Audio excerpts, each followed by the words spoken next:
चिखल बजे भी मन खाली पीछा ही घूमी सा छोटी चुकी चीज के हजार गहकी चिखल बजे भी उलेला महकी मन रखनी हम नहीं चखनी तू तो मंगला पदे तरुना काहे तरसाओ तरू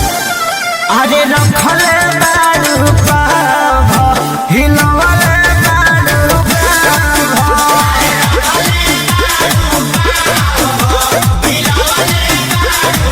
अरे रखले बारू पाभ हिलवले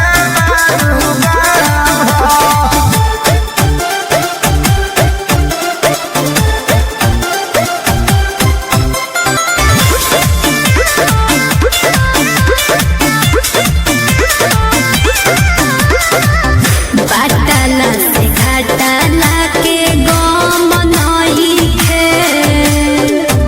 देसी खाती देसी